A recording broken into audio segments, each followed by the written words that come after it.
میرے رسول پاک علیہ السلام کا دروازہ سب سے بڑا دروازہ ہے، حضور کا دروازہ سب سے بڑا دروازہ ہے، لیکن میرے دوستو یاد رکھنا، نبی پاک علیہ السلام نے بھی لوگوں کو جب رستہ دکھایا ہے تو رب کریم کا رستہ دکھایا ہے، اللہ کا رستہ دکھایا، اللہ کریم کا رستہ دکھایا، لوگوں رب کی طرف توجہ کرائی۔ میرے رسول کریم سید عالم صلی اللہ تعالی علیہ وسلم نے لوگوں کی اللہ کی جانب توجہ کرائی اور لوگوں سے یہ کہا کہ وہ اپنے رب کریم کی جانب اپنا ذہن رکھیں، اپنی توجہ اپنے اللہ کی جانب مبذول کریں۔ میری بات کو اچھے طریقے سے سمجھیے گا، علم اللہ تبارک و تعالی عطا کرتا ہے تو اسے اللہ کی عطا ہی سمجھنا چاہیے۔ کچھ لوگوں کے پاس علم ہوتا ہے پر علم نافع نہیں ہوتا، وہ ٹامک ٹونجا مارتے رہتے ہیں ساری زندگی۔ علم کو اللہ کی عطا سمجھیں، اپنی عقل پر اپنے شعور پر زیادہ بھروسہ نہ سمجھیں، نظر اللہ پہ رکھیں۔ حضرت مولا علی شیر خدا کرم اللہ تعالی وجہہ الکریم سے کسی نے پوچھا تھا بڑا عالم کون ہوتا ہے؟ ہمارے ہاں تو اب وہ والے عالم پائے جاتے ہیں نا اللہ ماشاءاللہ، جو ممبر پہ بیٹھتے ہیں تو دعوے ہی دعوے ہیں، ممبر پہ بیٹھتے ہیں تو دعوے ہی دعوے ہیں، اس طرح کے عالم ہمارے ہاں پائے جاتے ہیں، وہ ہر بات میں دعویٰ کرتے ہیں، میں یہ کر دوں گا، میں وہ کر دوں گا۔ یہ مزاج علماء کا نہیں۔ حضرت علی المرتضیٰ سے کسی نے پوچھا بڑا عالم کون ہوتا ہے؟ فرمایا بڑا عالم وہ ہوتا ہے کہ جسے مسئلے کا پتہ نہ ہو تو وہ کہہ دے مجھے نہیں پتا، میں پتہ کر کے بتاؤں گا، غلط بات بیان نہ کرے۔ امام مالک سے کسی نے کوئی مسئلہ پوچھا تو آپ فرمانے لگے مجھے اس سوال کا جواب نہیں آتا۔ ہمارے بزرگ سمجھاتے کیا ہے؟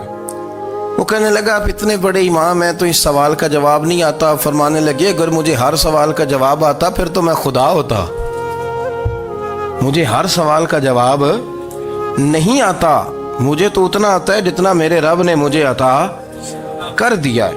اپنی نظر اللہ پہ رکھیں، نکل آئیں اس معمے سے باہر کہ میں کوئی بلا ہوں، مجھے بڑا پتہ ہے، میرے پاس 6 ڈگریاں ہیں، مجھے 10 جگہ پہ تدریس کا شغف حاصل ہے، اس سے نکلیں باہر۔ قرآن مجید دیکھیے گا، اللہ تعالیٰ نے ارادہ قدرت فرمایا کہ میں حضرت آدم کو بناؤں گا، پھر بنانے کے بعد فرمایا فرشتوں سجدہ کرو آدم کو، سب نے سجدہ کیا الا ابلیس ابا واستکبر وکان من الکافرین، سب نے سجدہ کیا سوائے ابلیس کے، اس نے انکار بھی کیا، تکبر بھی کیا اور کافروں میں سے ہو گیا۔ تو یہ جب اللہ تعالیٰ نے سجدہ کرایا تو کیسے کرایا؟ اللہ تبارک و تعالیٰ نے نا حضرت آدم کو علم سکھایا خود، وعلم آدم الاسماء کلہا، خود اللہ فرماتے ہیں کہ میں نے جناب آدم علیہ السلام کو تمام اشیاء کے نام سکھائے، سب اشیاء کے نام سکھائے۔ تو وہ چیزیں پھر میں نے نا، اللہ فرماتے ہیں میں نے فرشتوں پہ پیش کی، میں نے کہا کہ بتاؤ ان کے نام کیا ہے، تو فرشتوں نے جو جواب دیا ہے وہ سمجھنے والا ہے۔ اللہ نے چونکہ خود علم سکھایا تھا حضرت آدم کو، جناب آدم سکھایا تھا لیکن فرشتوں کو نہیں سکھایا تھا، تو اللہ کریم نے فرمایا فرشتوں اب یہ بتاؤ ان چیزوں کے نام کیا ہیں؟ تو فرشتے کیا کہتے ہیں؟ فرشتے عرض کرتے ہیں قالوا سبحانک لا علم لنا۔ آپ کبھی یقین کریں اس چیز کی لذت لیں تو مزہ آ جائے۔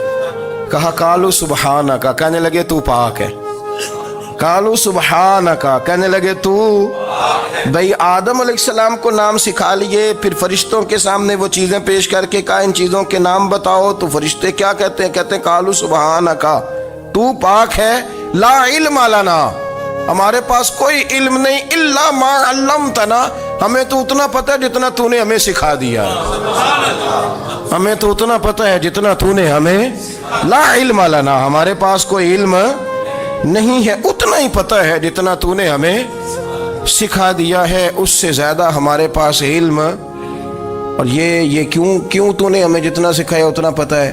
فرشتے یہ نہیں کہتے یا اللہ تو زیادہ سکھا، آدم کو دیا تو ہمیں بھی دے، یہ نہیں فرمایا، فرمایا انک انت العلیم الحکیم، اے اللہ تو علم والا بھی ہے اور حکمت والا بھی ہے، تجھے پتہ ہے کس کو کتنا دینا ہے، جتنا تو نے مناسب سمجھا جناب آدم کو دیا، اور جتنا تو نے بہتر سمجھا وہ تو نے ہمیں عطا فرمایا۔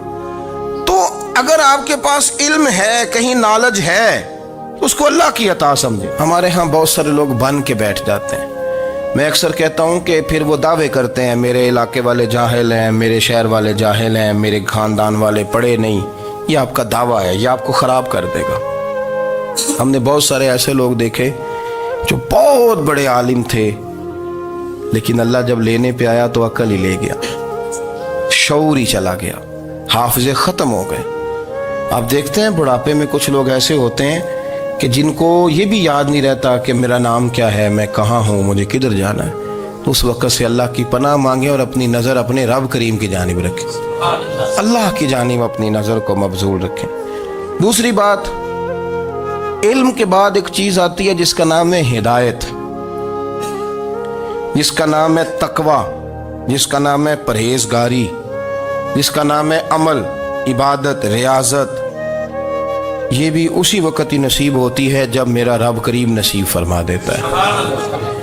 ہم نے نا نیکی کا اپنا اپنا سٹیٹس بنا لیا ہے، اپنا اپنا معیار بنا لیا ہے۔ کچھ لوگ کہتے ہیں کہ جناب مسجد میں سیمنٹ کا توڑا دینے سے بہتر ہے کسی غریب کو آٹے کا تھیلا دے دو۔ اب اس نے اپنا مزاج بنا لیا نا نیکی کا، اس نے اپنا سٹیٹس بنا لیا۔ میرا یہ سوال ہے کہ نبی پاک صلی اللہ تعالیٰ علیہ وسلم جب مدینہ شریف آئے تھے تو حضور نے سب سے پہلے غریبوں میں آٹا تقسیم کیا تھا کہ سب سے پہلے مسجد بنائی تھی؟ کیا عجیب لوگوں کا رنگ ہے، اپنی مرضی کی ہدایت، اپنی مرضی کا تقوی، اپنی مرضی کا معیار۔ مسجد کوئی بڑا چھوٹا خطیب بھی میری طرح کا ہو نا، تو وہ مسجد میں بیٹھ کے جب نبی پاک کی بات کرتا ہے تو کہتا ہے میرے رسول پاک غریبوں کا سہارا بن کے آئے۔ وہ غریبوں کی بات کرتا ہے، مسکینوں کی، لاچاروں کی، کمزوروں کی بات۔ تو مسجد ہی تو وہ ادارہ ہے جہاں سے غریبوں کی بات ہو رہی۔ تو اب لوگوں نے غریب کو اور مسجد کو لڑانا شروع کر دیا، اس کو لڑاؤ کہ مسجد میں پیسے دینے سے بہتر ہے آپ غریب کو آٹے کا تھیلا دے دیں۔ آپ یہ کیوں نہیں کہتے کہ مسجد میں بھی آپ توڑا دیں ایک سیمنٹ کا اور ساتھ غریب کو بھی خدمت کریں؟ یہ کیوں نہیں تقوی؟ اپنی اپنی مرضی کا مزاج، اپنی اپنی۔ کچھ لوگ کہتے ہیں چھوڑو جی، ساری زندگی انسان نماز پڑھتا رہے اور پھر گالیاں بھی دیتا رہے، بندہ داڑھی بھی رکھ لے اور جھوٹ بولنا بھی نہ چھوڑے۔ تو یہ آپ نے اپنے پاس سے تقوی کا معیار بنایا ہے۔ گالی دینے کا گناہ ہے اور داڑھی رکھنے کا ثواب ہے۔ تو اگر آپ داڑھی رکھے ہوئے ہیں اور آپ کوئی غلطی کر رہے ہیں تو اس سے آپ کی داڑھی کا ثواب ختم، اللہ کرے آپ کو سمجھ آئے میری بات۔